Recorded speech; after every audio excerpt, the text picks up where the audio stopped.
राज्यात एसटी कर्मचाऱ्यांचा संप सुरू झाला आहे। आपल्या विविध मागण्यांसाठी एसटी कर्मचारी संपावर उतरलेत आणि त्याचा फटका ऐन गणेश उत्सवात एसटीच्या प्रवाशांना बसलाय। आपण आहोत रत्नागिरीच्या रहाटाघर बसस्थानकात आणि या ठिकाणी अनेक प्रवासी 3 ते 4 तास खोळंबून इथं पडलेले आहेत। अनेक गाड्या रद्द झाल्यात। काही प्रवासी कोल्हापूरला जाण्यासाठी तर काही प्रवासी चाकरमानी आलेत आपल्या गावामध्ये जाण्यासाठी, ते या बसस्थानकामध्ये खोळंबलेले आहेत। आपण विचारू शकता। आपण काका किती वेळ आहात इथे? 3 तासापासून आहे, गाडीची सुविधाच नाही। कुठे जाणार आहात आपण? कोल्हापूर। 3 तास आपण इथे आहात। 3 तासापासून गाडी आलेली नाहीये? नाही गाडी आली। 3 तास झाले त्यांना, 3 तास या ठिकाणी गाडीची प्रतीक्षा करतात। असे अनेक प्रवासी या ठिकाणी बसलेले आहेत, गाडीची प्रतीक्षा करतायत। एसटी कर्मचाऱ्यांच्या संपाचा फटका या एसटीच्या प्रवाशांना बसलाय। काका किती वेळ आपण या ठिकाणी? 1-2 वाजल्यापासून। कुठे जाणार आहात? सातारा।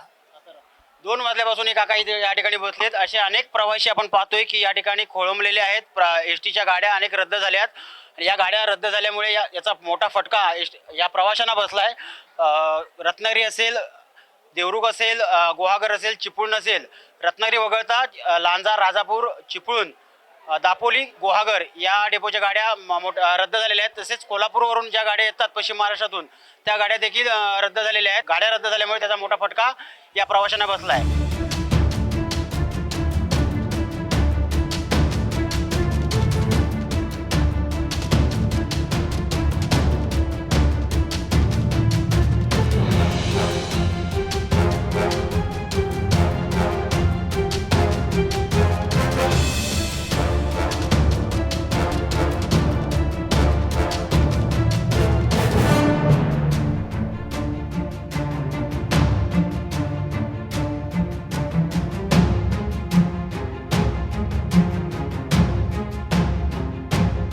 कॅमेरामन दीपक मोहितेसह Prashant Pawar, Times Digital, Ratnagiri. Times डिजिटलला लाईक करा, शेअर करा, सबस्क्राईब करा आणि बेल आयकॉन दाबायला विसरू नका। Times digital.